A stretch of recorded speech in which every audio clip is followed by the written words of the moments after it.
Bienvenidos a Razón de Estado. Tengo el gusto de presentarles al licenciado Luis Fernández Molina, abogado y profesor universitario. Fue magistrado de la Corte Suprema de Justicia y es autor de libros en temas de derecho. Y al licenciado Carlos Luna Villacorta, abogado, exdecano de la Facultad de Derecho de la Universidad Rafael Andívar, participó en comisiones de postulación y fue magistrado de la Corte de Constitucionalidad. Señores, gracias por acompañarnos. En los últimos días de enero, en este mismo lugar, ustedes expresaron su preocupación por las intenciones de grupos que buscan impunidad y mafias criminales para capturar la Corte Constitucional. El hecho que desde esta tribuna y desde otros espacios de la prensa y la sociedad hayamos subido el nivel de denuncia, debate y propuesta, al menos expuso y aclaró la importancia que la máxima corte tiene para la sobrevivencia del Estado de Derecho y por lo tanto para la sobrevivencia de la democracia republicana. Licenciado Fernández Molina, hoy quedaron designados los 5 magistrados titulares para la Corte Constitucional 21-26. Aunque ya se han presentado algunas impugnaciones, en la Realpolitik analistas serios opinan que, con excepción del magistrado designado por el Colegio de Abogados, que parece tener algún problema, la máxima corte se salvó de lo peor. ¿Está de acuerdo? Estoy de acuerdo. Yo siempre en los últimos 3 años he dicho que defendamos el sistema, que no es perfecto. No estoy defendiendo al sistema. Estoy diciendo que con las limitaciones, errores que tiene, sigamos adelante, porque lo principal es la institucionalidad. Con todo, y lo hablaremos más adelante, creo que las personas que resultaron elegidas son rescatables, aceptables. Creo que nos pudo haber ido peor. Ya. Licenciado Luna, ¿qué oportunidades y más aún qué responsabilidades tiene la nueva Corte para fortalecer el sistema de justicia de frente al proceso de elección de nueva Corte Suprema y salas de apelaciones? Tiene muchísima responsabilidad porque se vienen cuestiones, siempre la Corte de Constitucionalidad tiene muchos casos delicados, pero se vienen cuestiones muy especiales porque está la integración de la nueva Corte. Se hablaba que esta nueva Corte de Constitucionalidad podría modificar la sentencia en la cual obligó al Congreso a elegir, y luego viene también las elecciones generales donde van a haber candidatos que van a ser impugnados, que posiblemente todo eso va a ir a dar a la Corte. Ya. Licenciado Fernández Molina, una república democrática en la que se respeta el Estado de Derecho tiene como condición la independencia y la excelencia de sus cortes de justicia. Independencia de intereses e ideologías, excelencia porque la justicia es el fundamento para la convivencia de una nación. ¿Se puede esperar esto de la Corte Constitucional que se formó? Creo que sí, salvo el aspecto puramente ideológico. En lo político, lo ideológico es el espíritu, el alma que le impulsa, pero en lo judicial, a ese nivel tan elevado, lo que importa es la aplicación de las leyes. Por poroso, por débil que sea el sistema, es el que tenemos. Y lo que se espera y se va a exigir de los nuevos magistrados es que cumplan con la Constitución y que, sobre todo, justifiquen sus fallos. Y en ese contexto estoy tranquilo por la calidad de las personas que eligieron, independientemente de su ideología. Licenciado Luna, las reformas que necesita el sistema de justicia buscan transparencia, entes electores más idóneos, independencia, procesos racionales y plazos más convenientes para evitar los vaivenes de la política partidista. ¿Cómo podemos seguir promoviendo esta agenda? Yo creo que es urgente, y lo volvemos a platicar, Dionisio, la reforma al sector justicia en la Constitución. Las comisiones de postulación ya toparon, ya no se puede hablar de eso, inmensamente grandes, de 12 personas pasaron a 30 y pico, y en la misma designación de magistrados a la Corte de Constitucionalidad hay entes que deben revisarse y que ya no deberían postular. Yo con todo respeto siempre he dicho que la Universidad de San Carlos se incluyó como una figura la Universidad Nacional, de mucho prestigio, de mucho tiempo, pero vimos ahora en la elección de magistrados que algunos comisionados decían que no conocían a los postulantes, que no podían votar por ellos porque no los conocían. Entonces, yo creo que todo eso hay que revisarlo minuciosamente. Ya. Licenciado Fernández Molina, un fenómeno mundial que está haciendo mucho más daño a los países subdesarrollados es la ideologización de todo. Decisiones que necesitan datos, argumentos y una lógica racional para que funcionen han sido pintadas por las extremas de la derecha a la izquierda. El desarrollo, el crecimiento económico y la solución a los problemas sociales necesitan un código de valores que pasan por la certeza jurídica para la fuente generadora de riqueza que es la economía. Esto implica respeto a la propiedad privada, políticas fiscales, laborales y ambientales que promuevan el crecimiento. ¿Cómo se logra la despolitización ideológica de la justicia? Básicamente con un sistema de leyes más certero. Para empezar, el convenio 169, a guisa de ejemplo, es poroso y la Corte de Constitucionalidad es una corte legislación, es un legislador negativo, no es un legislador positivo, porque para eso está el Congreso. ¿Qué quiero decir? La Corte tiene borrador para borrar los renglones torcidos que las leyes o las autoridades emitan. Pero la Corte de Constitucionalidad no tiene lápiz para escribir. Repito, para eso está el Congreso. De esa cuenta, leyes tan vacías, tan insustanciales como el convenio 169 abren la puerta para que una CC escriba lo que hace falta en el convenio. De esa cuenta incide mucho el aspecto ideológico. Y lo que digo del convenio 169 vale para el Código de Trabajo, vale para muchas leyes penales, vale para muchas leyes electorales. En ese sentido, que hay necesidad de reformas, es muy importante esta Corte de Constitucionalidad, porque que hay necesidad de reformas, las hay. El que tiene la llave de dar luz verde o bloquear reformas es precisamente la Corte de Constitucionalidad. De esa cuenta, con tanta necesidad de modificaciones legales, va a ser muy importante que esta Corte se formalice y fundamente sus fallos. Ya. Y sobre la Corte saliente, licenciado Fernández, las críticas severas y algunas de ellas razonables eran que precisamente le había puesto mucha carga ideológica a algunas de sus decisiones en lo que respecta a la economía y al sector privado. ¿Qué opina de eso? En mi opinión, sí, así fue, por la misma desarticulación que tienen las leyes.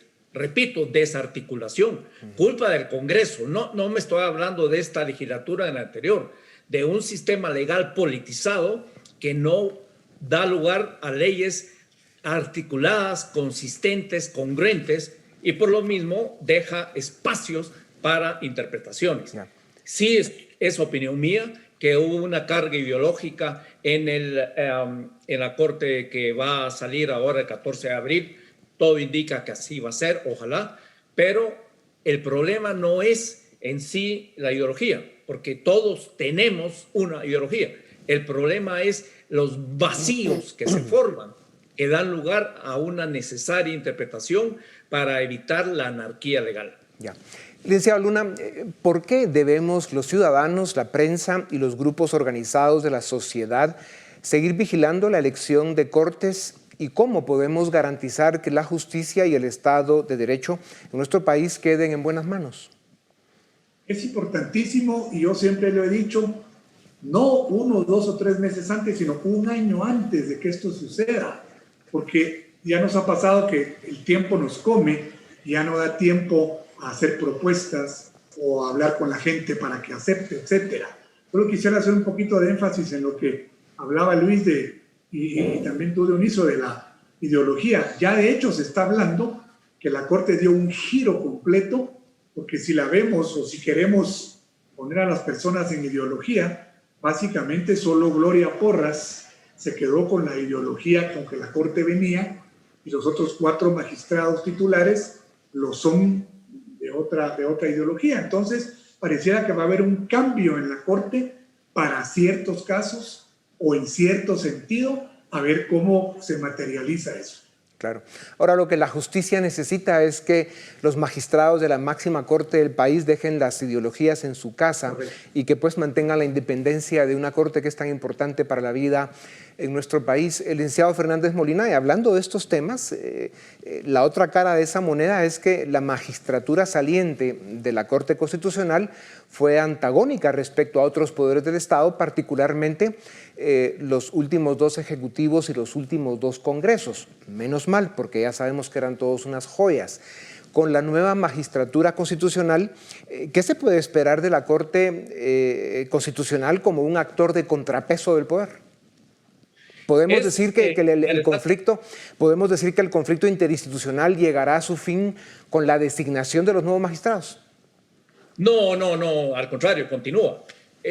Lo que decía Carlos es muy interesante, el contenido ideológico que todo jurista tiene. Si no, no sería jurista. Ahora, no perdamos de vista que Gloria Porras fue elegida por el Congreso de la República. Obviamente no este, sino el anterior, que más o menos se parece. Y, por decirlo figuradamente, se dio vuelta. O sea, que no esperen los factores que influyeron en la elección, que nombraron monigotes, que nombraron títeres, que nombraron ventrílocos. No, nada que ver. Los magistrados que están podrán tener ideología, pero no son mequetrefes ni van a ser tintoreros de nadie. Ellos van a tener su criterio y si alguna vez, en un caso de mucho impacto, van a resolver, tendrán que tener fundamentos. Yo conozco a la mayoría de ellos y en ese contexto sé que son personas con dignidad, personas con familia, personas con principios y que si bien están por izquierdas o por la derecha o por el centro, cada quien con lo suyo, no quita que tengan ese concepto básico de justicia inmanente al ser humano y al jurista. Yeah. O sea, que no esperen que hay monigotes en la Corte. Yeah. Pues esa opinión suya, el licenciado Fernández Molina, no solo es esperanzadora, sino también compromete a los nuevos magistrados de la máxima Corte. Licenciado Luna, el Colegio de Abogados volvió a hacer noticia y no por buenas razones. En enero quedaron expuestos con la elección del juez Moto. Ahora uno de los candidatos que había pasado a segunda vuelta fue acusado y tuvo que renunciar. ¿Cómo califica el comportamiento del Colegio de Abogados? ¿Cuál es el balance y cómo termina la elección del colegio para la máxima Corte? El colegio desafortunadamente vuelve a hacer noticia, pero noticia negativa, ¿verdad? Totalmente. E incluso ya se habla que el ganador por parte del colegio, el licenciado Néstor Vázquez, que es actual magistrado de la Corte Suprema, en esta segunda fase de comisiones paralelas 2 que le llaman, y el fiscal Sandoval algo adelantado, como que van a solicitar el retiro de antejuicio de varios magistrados, donde él podría estar incluido, lo cual vendría a otro problema sumado, porque el magistrado electo podría enfrentar en algún momento la justicia. Realmente, Dionisio, todo eso hace repensar mucho, vuelvo a insistir, los entes que realmente deben postular magistrados a esta alta corte. Sí. Precisamente por eso, licenciado Fernández Molina, hemos coincidido en que tenemos una mejor corte de la que esperábamos. Sin embargo, podríamos estar el 14 de abril viendo una toma de posición de magistrados parcial, que no todos logren llegar por si se hace realidad alguna de las impugnaciones y ahí hay que dirimir algún proceso. Pero háblenos un poco, licenciado Fernández Molina, de la responsabilidad de la nueva Corte Constitucional en lo que respecta para lo que viene ahora, que es la elección de magistrados para la Corte Suprema de Justicia y para las Cortes de Apelaciones. Hago una acotación en el término esperábamos en plural, que yo esperaba sí es mucho mejor de los peores escenarios que podían haberse dado. En ese sentido, qué bueno, hay material para salir adelante y no perdamos de vista, ya lo dije, que las leyes están muy mal estructuradas y dejan muchos poros, muchas grietas, muchos vacíos que rellena la Corte de Constitucionalidad en esa función de legislador positivo que no le corresponde. Pero, por otro lado, esta nueva Corte tiene que ser consciente de la situación en Guatemala, de la falta de certeza jurídica, de las invasiones de fincas, de los reclamos populares que en muchos casos son válidos y precisamente por válidos son manipulados. Eso es importantísimo, pero es real. No, esta Corte, sobre todo en base a lo que dice la Constitución, no debe perder de vista ese norte, que la función esencial de la Corte de Constitucionalidad es la defensa del orden constitucional. Y el orden constitucional de Guatemala está en riesgo, está en un andamio muy débil, está en situación muy precaria y ellos son los llamados a fortalecer ese andamiaje. ¿Cómo? En base a resoluciones fundamentadas, no ideológicas, pero sí fundamentadas en lo que pueden rescatar e interpretar de la Constitución. Ya. Precisamente por eso es tan importante la reforma al sistema de justicia y que va a tener como uno de sus capítulos críticos los entes electores para las cortes, los plazos que estos deberían estar en sus puestos en el sistema de justicia y que eso pues básicamente libere, independicia a la justicia de la política partidista y nos garantice el Estado de Derecho que todos queremos. Para terminar, licenciado Luna, el gobierno de Estados Unidos ha enviado mensajes fuertes, determinantes sobre el proceso de elección de cortes. En Washington conocen de nuestros problemas de corrupción, impunidad, crimen organizado y narcotráfico. Si los guatemaltecos hacemos mal nuestras tareas, ¿se puede esperar una política de alta presión de la Casa Blanca de hoy? Sí, yo creo que los mensajes que han salido en redes sociales y en la prensa son bastante claros. Y esto, pues, de algún modo, si la Corte no hace bien su papel, que yo creo que los magistrados electos deberían ir por ese camino porque son gente que conoce, incluso 3 magistrados están repitiendo, por así decirlo. Gloria Porras es su 3er periodo, Roberto Molina sería su 3er periodo también, y Dina Ochoa también lo está haciendo. Así que yo creo que debe garantizar justicia, como bien dice Luis, garantizar el estricto cumplimiento de la Constitución para que haya paz social, que eso es al fin lo que debe garantizar la justicia.